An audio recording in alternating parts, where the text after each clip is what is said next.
Hi friends, പുതിയൊരു വീഡിയോയിലേക്ക് എല്ലാവർക്കും സ്വാഗതം. അങ്ങനെ കമലാമ്മ ഉറങ്ങാണ് കേട്ടോ രാവിലെ. അപ്പം മാഷിങ്ങനെ എഴുന്നേറ്റിട്ട് കമലാമ്മനെ നോക്കിയിട്ട് പറയാണ്, നീ കുറച്ചും കൂടെ നേരം ഉറങ്ങിക്കോ, ഞാൻ എഴുന്നേക്കാം.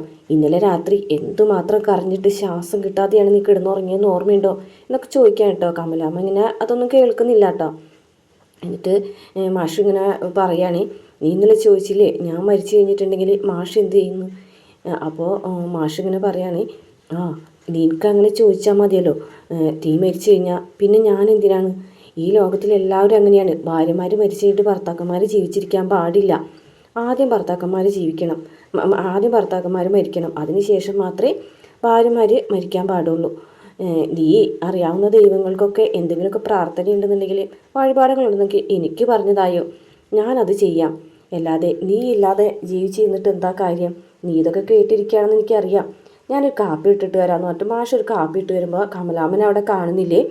അങ്ങനെ നോക്കുമ്പോൾ ഒരൊച്ച കേൾക്കാണ്. ഓടി ചെല്ലുമ്പോൾ കമലാമ്മ താഴ്ത്ത് കിടന്നിട്ട് ഫിക്സ് വന്നിട്ട് ഇങ്ങനെ നിന്ന് പെടുകയാണ്. അങ്ങനെ മാഷിങ്ങനെ ആകെ പരിഭ്രാന്തര കേട്ടോ. പിന്നെ ഹോസ്പിറ്റലിൽ എത്തിക്കുന്ന ഭാഗമാണ് കാണിക്കുന്നത്. അങ്ങനെ വിശ്വനും ശ്രീജയും കൂടിയിട്ട് ഓടി വരികയാണ്. അച്ഛനെ കാണുമ്പോൾ തന്നെ ഓടി വന്നിട്ട് വിശ്വൻ വിളിക്കുന്നുണ്ടെങ്കിലും മാഷിങ്ങനെ അനങ്ങൊന്നുമില്ല കേട്ടോ. പിന്നെ പെട്ടെന്ന് 2-3 തവണ വിളിച്ചപ്പോഴും മാഷിങ്ങനെ പെട്ടെന്ന് തന്നെ വിശ്വത്തിനെ കാണുന്നത്. വിശ്വത്തിനെ കണ്ട വഴിക്ക് തന്നെ വിശ്വാന്ന് വിളിച്ചിട്ട് തോളിൽ വീണിട്ട് പൊട്ടിക്കരയാണ്. അങ്ങനെ വിശ്വം ആശ്വസിപ്പിക്കുന്നുണ്ട്. അത് കഴിഞ്ഞ ശേഷം വിശ്വൻ അച്ഛന് വേണ്ടിയിട്ട് ചായ മേടിക്കാൻ പോവുകയാണ്. ചായ മേടിച്ച് വരുന്ന വഴിക്ക് ശ്രീജ ഇങ്ങനെ ഇറങ്ങി വരുന്നത്. നീ എവിടേക്ക് പോകുക. ഞാൻ ഈ മരുന്നൊന്ന് വാങ്ങാനായിട്ട്. നീ ഒരു കാര്യം ചെയ്യ്, ഈ കാപ്പി കൊണ്ട് അച്ഛന് കൊടുക്കുക, അച്ഛനൊന്നും കഴിച്ചിട്ടുണ്ടാവില്ല. ഞാൻ വാങ്ങിച്ചിട്ട് വരാൻ മരുന്ന് പറഞ്ഞിട്ട് ആ ലിസ്റ്റ് വാങ്ങണേ. അല്ല, വിനായകന് വിളിച്ച് പറയണ്ടേ. അച്ഛനെന്താ പറഞ്ഞത്, ഈ സമയത്ത് അച്ഛനോടൊക്കെ ചോദിക്കേണ്ടതുണ്ടോ, നമുക്ക് വിളിച്ച് പറയാമെന്ന് പറയുന്നു. ശരി, നീ വിളിച്ച് പറയും. എന്നാൽ ഈ സമയത്ത് അമ്മയ്ക്ക് എന്താവും അങ്ങനെ വന്നത്, അതിന് മക്കൾ തന്നെ ഉണ്ടല്ലോ അമ്മയ്ക്ക് വിഷമം കൊടുക്കാമെന്ന് വിശ്വം പറയുകയാണേ. അതിന് ശേഷം മാഷ് കമലാമ്മനെ കയറി കാണാൻ കേട്ടോ. അപ്പോൾ കമലാമ്മ ICUവിലാണ്. അപ്പോൾ ഇങ്ങനെ മാഷ് ഇങ്ങനെ കണ്ണിങ്ങനെ ഇങ്ങനെ എടുത്ത് നോക്കുന്നുണ്ട് കേട്ടോ. പക്ഷേ ഒന്നും മിണ്ടാനൊന്നും പറ്റുന്നില്ല. മാഷ് ഇങ്ങനെ സങ്കടത്തോട് കൂടിയിട്ട് കൈപിടിച്ചിരിക്കുന്നുണ്ട്. പിന്നെ കാണിക്കുന്നത് നന്ദിനിയും വിനായകനും കൂടിയിട്ട് വരികയാണ് കേട്ടോ. വിനായകൻ ഇങ്ങനെ സങ്കടത്തോട് കൂടിയിട്ട് വേഗം പോകുന്നതാണ്. അപ്പോൾ നിങ്ങൾ എങ്ങോട്ടേക്ക് കയറി പോകുന്നത് വേഗം. ഞാൻ ആശുപത്രിയിലേക്ക്. അതല്ല ചോദിച്ചത്, എന്തിനാണ് ഇത്ര പെട്ടെന്ന് പോകുന്നതെന്ന്. നിങ്ങളെ അല്ലല്ലോ അമ്മയ്ക്ക് വയ്യാതായപ്പോൾ ആദ്യം വിളിച്ചത്, വിശ്വേട്ടനല്ലേ. എന്നിട്ട് ഇപ്പം നിങ്ങൾ ഓടിപ്പോകേണ്ട കാര്യം എന്താണ്. അന്നേരം വിനയ പറയും, ആരെങ്കിലും ഒരാളെ വിളിച്ചാൽ പോരെ നന്ദിനി. പോരാ, നിങ്ങളെ തന്നെ വിളിക്കണമായിരുന്നു. നിങ്ങളല്ലേ വിളിക്കേണ്ടത്, അല്ലാണ്ട് വിശ്വേട്ടനെയാണോ വിളിക്കേണ്ടത്. ഒരു സ്നേഹം എന്ന് പറയാൻ കേട്ടോ. ഇതിനെല്ലാത്തിനും കാരണം അവളാ. ഒളിച്ചോടിപ്പോയ വേരില് ഒളിച്ചോടിപ്പോയേ. ഒളിച്ചോടിപ്പോയത് ആരും അറിയാതെ സ്ഥലം വിട്ടവരെ പിന്നെ ഒളിച്ചോടിപ്പോയെന്നല്ലേ പറയാം. പക്ഷെ നീ പറയുമ്പോൾ അതിന് വേറൊരു അർത്ഥം കൂടി ഉണ്ടെന്ന് പറയാം കേട്ടോ. അങ്ങനെ അർത്ഥം ഇല്ലാണ്ടിരുന്നിട്ട് എന്താ കാര്യം. ചിലപ്പോൾ അവൾ വരുമ്പോൾ അവളെ കൂടെ ഒരുത്തനും ചിലപ്പോൾ ഒരു കുഞ്ഞും ഉണ്ടാവും. എന്താ നോക്കിയതേ, നീ അനാവശ്യം പറഞ്ഞിട്ടുണ്ടെങ്കിൽ എന്താ. ഞാൻ അനാവശ്യം പറഞ്ഞാൽ ഞാൻ പറഞ്ഞത് അനാവശ്യമൊന്നുമല്ല, കാര്യം തന്നെയാണ് ഞാൻ പറഞ്ഞത്. അപ്പോൾ വിനായകന് ദേഷ്യം വരികട്ടോ. നീ പറഞ്ഞത് കാര്യം തന്നെയാണ്, എന്തായാലും നീ തൽക്കാലം എൻ്റെ കൂടെ നടക്ക് എന്ന് പറഞ്ഞിട്ട് ഇങ്ങനെ ഹോസ്പിറ്റലിലേക്ക് കൊണ്ടുപോകുകയാണ്. അപ്പോൾ വിനായകൻ വന്നിട്ട് വിശ്വത്തിനോട് ചോദിക്കുകയാണ്, എന്താ ഇത്ര പെട്ടെന്ന് ഇങ്ങനെ ഉണ്ടാവാൻ കാരണം എന്നൊക്കെ ചോദിക്കുകയാണ് കേട്ടോ. അപ്പോൾ വിശ്വം പറയും, അറിയില്ല, വിഷമങ്ങൾ അമ്മയ്ക്ക് ഇഷ്ടം പോലെ ഉണ്ടല്ലോ എന്നൊക്കെ പറയും കേട്ടോ. അപ്പോൾ നന്ദിനി പറയും, വിഷമങ്ങളുണ്ട്, ഇതിപ്പോൾ എന്തുട്ടാ പ്രത്യേകിച്ച് വിഷമിക്കാനുള്ളത്. ഇതിനേക്കാൾ ചെറുപ്പത്തിൽ അവൻ ജയിലിൽ കിടന്നിട്ടുള്ളതല്ലേ, ഇതിപ്പോൾ എന്തിനാണ് വെറുതെ ആവശ്യമില്ലാണ്ട് എന്നൊക്കെ പറയുമ്പോൾ നീ ഒന്നും മിണ്ടാതിരുന്നേന്ന് പറയാനിട്ട് വിശ്വൻ. അപ്പോൾ നന്ദിനി പറയും, ഞാൻ പറയും, ഞാനേ ഒരാളെ പോലെ ഉള്ളിൽ വെച്ച് നടക്കുന്നതല്ല, പുറമേ ചിരിച്ച് കാട്ടിയിട്ട് ഉള്ളിൽ വിഷം വെച്ച് കിടക്കുന്ന ആൾക്കാരുണ്ട്. ശ്രീജന അങ്ങനെ നോക്കിയിട്ട് പറയാൻ കേട്ടോ. അല്ലെങ്കിൽ തന്നെ നിങ്ങളോട് തന്നെയാണല്ലോ അവർക്ക് ഏറ്റവും കൂടുതൽ താല്പര്യം. വീട് ജപ്തിയായി പോയി കഴിഞ്ഞപ്പോൾ ഏറ്റവും വലിയൊരു തുക നിങ്ങൾക്കല്ലേ തന്നത് എന്ന് ചോദിക്കണേ. അതുപോലെ നിങ്ങൾക്കും തന്നില്ലേ. നിങ്ങൾക്കും തന്നു, ഞങ്ങളല്ലേ ആദ്യം അച്ഛനെ ഇറക്കി വിട്ടത് എന്നൊക്കെ അങ്ങനെ പറഞ്ഞിട്ട് ഹോസ്പിറ്റലിൽ നിന്ന് വഴക്കുണ്ടാക്കാണ് കേട്ടോ നന്ദിനി. ഇതൊക്കെ കേട്ട് മാഷൊന്നും മിണ്ടാതെ നിൽക്കുകയാണ്. ഈ സമയത്ത് നഴ്സ് വന്നിട്ട് മാഷോട് പറയാണ് അകത്തേക്ക് ചെല്ലാൻ ഡോക്ടർ വിളിക്കുന്നു എന്നുള്ളത്. അങ്ങനെ മാഷ് അകത്തേക്ക് വരികയാണ് കേട്ടോ. അകത്തേക്ക് വരുന്ന സമയത്ത് മാഷോട് പറയുന്നുണ്ട്, കുറച്ച് പ്രശ്നമാണ്, അതുകൊണ്ട് വെന്റിലേറ്ററിലേക്ക് മാറ്റണം, കൺസെൻറ്റ് ഒപ്പിട്ട് തരണം എന്ന് പറയാൻ കേട്ടോ. അങ്ങനെ അതിനുള്ള കാര്യങ്ങൾ ചെയ്യാൻ സിസ്റ്ററോട് പറയുമ്പോൾ മാഷ് ഇങ്ങനെ വീണ്ടും കമലാമ്മയുടെ അടുത്ത് കരഞ്ഞിരിക്കുകയാണ്. പിന്നെ കാണിക്കുന്നത് ഹോസ്പിറ്റലാണ് കേട്ടോ. വേദന ഇങ്ങനെ ഒന്ന് മയങ്ങുന്ന സമയത്ത് രാധികയുടെ അമ്മ വന്നിട്ട് ഇങ്ങനെ വിളിക്കാൻ കേട്ടോ. അപ്പോൾ അമ്മയോ ഒന്ന് ചോദിക്കിട്ട് പെട്ടെന്ന് രാധിക എവിടെയെന്ന് ചോദിക്കട്ടോ. മോളെ, രാധികയ്ക്ക് ഇന്നലെ BP ലോ ആയി, കുറച്ച് പ്രശ്നമൊക്കെ ആയി, ഇപ്പോൾ ലേബർ റൂമിലാണ്. ആണോ? മോൾ ഉറങ്ങായിരുന്നു, അതുകൊണ്ട് ഞാൻ പറയണ്ടെന്ന് വിചാരിച്ചതാന്ന് പറയട്ടോ.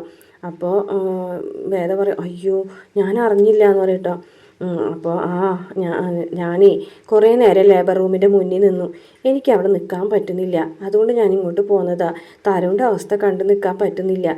പോലീസ് വേഷം ഇടുമ്പോൾ മാത്രമേ അവൻ കുറച്ച് കണിച്ചക്കാരനാവുള്ളൂ, അല്ലാത്തപ്പോൾ അവൻ പാവമാണ് മോളെ എന്ന് പറയും കേട്ടോ.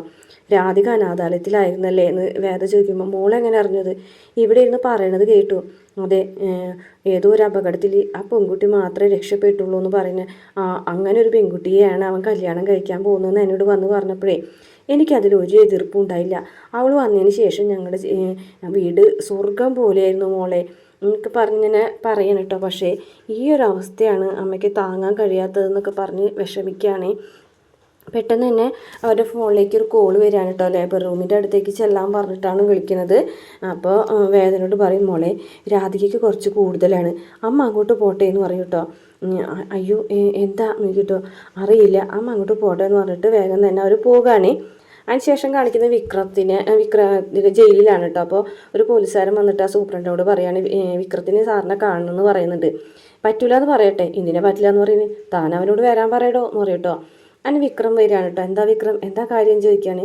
സാറേ ഞാനേ സാർ എനിക്ക് വേണ്ടി ഒരു ഉപകാരം ചെയ്യൂ. എന്താ എൻ്റെ വീട്ടിൽ ഒന്ന് അന്വേഷിക്കുമോ എന്ന് നോക്കിയിട്ട്. എന്താ എന്തു പറ്റി?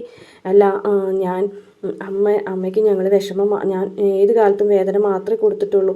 ഇപ്പം എനിക്ക് എന്തോ മനസ്സിൽ വല്ലാത്തൊരു വിഷമം പോലെ. എടോ ഇവിടെ ഫോൺ വിളിച്ച് അന്വേഷിക്കാനുള്ള സൗകര്യമൊക്കെ ഉണ്ടല്ലോ. ഞാൻ ചേട്ടൻ്റെ ഫോണിലേക്കും അച്ഛൻ്റെ ഫോണിലേക്കും മാറി വിളിച്ച് നോക്കി, പക്ഷെ അത് 2 ഫോണും കിട്ടുന്നില്ല എന്ന് പറയും കേട്ടോ. താൻ ടെൻഷൻ അടിക്കേണ്ട, അവർ വേറെ എന്തെങ്കിലും തിരക്കിലായിരിക്കും. ഒരു കാര്യം ചെയ്യും, ഞാൻ അന്വേഷിക്കാം, താൻ വിഷമിക്കാതിരിക്കുക, അന്വേഷിച്ച് തൻ്റെ അടുത്ത് വന്ന് വിവരം പറയാട്ടോ എന്ന് പറയും കേട്ടോ സൂപ്രണ്ട്. ശരി എന്ന് പറയും.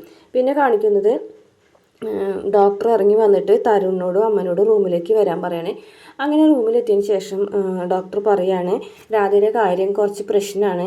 ഇപ്പോഴത്തെ സ്റ്റേജിൽ ഒരു തീരുമാനം നിങ്ങൾ എടുക്കണം. രാധികയുടെ കാര്യത്തിൽ കുഞ്ഞ് അല്ലെങ്കിൽ രാധിക രണ്ടിലേതെങ്കിലും ഒരു ജീവൻ മാത്രമേ രക്ഷിക്കാൻ പറ്റുള്ളൂ. 2 ആളെയും കൂടി രക്ഷിക്കുക എന്നുള്ളത് വലിയ റിസ്ക് ആയിട്ടുള്ള കാര്യമാണ്, നടക്കില്ല എന്ന് പറയാണ് കേട്ടോ. അങ്ങനെ തരുൺ ഇത് കേൾക്കുമ്പോൾ ആകെ വിഷമിക്കുകയാണ് കേട്ടോ. എന്നിട്ട് തരുൺ പറയുകയാണ് എനിക്ക് അവളെ വേണം ഡോക്ടറെ, രാധികനെ എനിക്ക് വേണം. പിറക്കാൻ പോകുന്ന കുഞ്ഞിന് വേണ്ടിയിട്ടാണ് അവൾ ജീവിച്ചിരിക്കുന്നത് തന്നെ. പക്ഷേ എന്നാലും എനിക്ക് രാധികനെ വേണം, അവളില്ലാതെ എനിക്ക് പറ്റില്ല ഡോക്ടറെ എന്ന് പറഞ്ഞിട്ട് തരുൺ ഇങ്ങനെ രാധികയുടെ കാര്യം പറഞ്ഞ് പൊട്ടിക്കറിയാണ് കേട്ടോ. അപ്പോൾ ഡോക്ടറാണെന്നുണ്ടെങ്കിൽ ആകെ സങ്കടത്തിലാവുകയാണ് ശരിക്കും. അപ്പോൾ കുറച്ച് ഇത്രയും പ്രശ്നമായ സ്ഥിതിക്ക് നമുക്കിങ്ങനെ ഇങ്ങനെ ഒരു തീരുമാനം എടുക്കാതെ പറ്റില്ല എന്ന് പറയും കേട്ടോ. അപ്പോൾ തരുൺ പറയും എനിക്ക് രാധികനെ വേണം, രാധികനെ എനിക്ക് വേണം എന്ന് തന്നെ പറയാം കേട്ടോ. അപ്പോൾ ഡോക്ടർ തരുണിൻ്റെ അവസ്ഥ എനിക്ക് മനസ്സിലാക്കാൻ പറ്റുന്നുണ്ട് എന്ന് പറയും കേട്ടോ.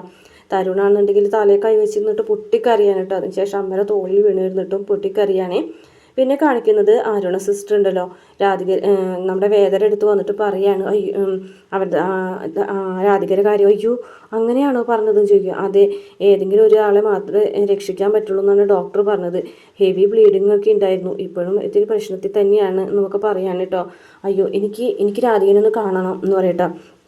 അപ്പോൾ ഈ ഒരു അവസ്ഥയിൽ പോകണോ എന്ന് ചോദിക്കാൻ കേട്ടോ. അപ്പോൾ പോകണം, ഞാനിവിടെ ഇങ്ങനെ ആരും ഇല്ലാതെ ഇരിക്കുന്ന സമയത്ത് ആ അമ്മയാണ് എന്നെ സ്വന്തം അമ്മയെ പോലെയാണ് നോക്കുന്നത്.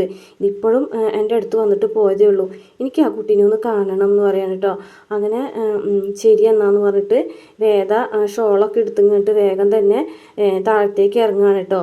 ഈ സമയത്ത് വേദ താഴത്തേക്ക് ഇറങ്ങുന്ന സമയത്ത് തന്നെ കറക്റ്റ് ആ ഗുണ്ടകൾ ഇങ്ങനെ വേദന അന്വേഷിച്ചിട്ട് ഹോസ്പിറ്റലിലേക്ക് വരികയാണ് കേട്ടോ. വേദയാണെന്നുണ്ടെങ്കിൽ ഇങ്ങനെ താഴത്തേക്ക് ഇറങ്ങി വരുന്ന സമയത്ത് തന്നെ ഗുണ്ടകൾ ഇങ്ങനെ കയറി വരുമെന്നും കാണിക്കുന്നുണ്ട്. അപ്പോൾ വേദ അവർ കാണുന്നുണ്ട് കേട്ടോ. 6ാമത്തെ എപ്പിസോഡിൽ ഇത്ര ഭാഗങ്ങളാണ് കാണിച്ചിട്ടുള്ളത്. 7ാമത്തെ എപ്പിസോഡ് ഉടനെ തന്നെ ഇടുന്നതായിരിക്കും. വീഡിയോ ഇഷ്ടപ്പെട്ടാലും മറക്കാതെ നമ്മുടെ ചാനൽ സബ്സ്ക്രൈബ് ചെയ്ത് വീഡിയോ ഒന്ന് ലൈക്ക് ചെയ്ത് സപ്പോർട്ട് ചെയ്യണം കേട്ടോ.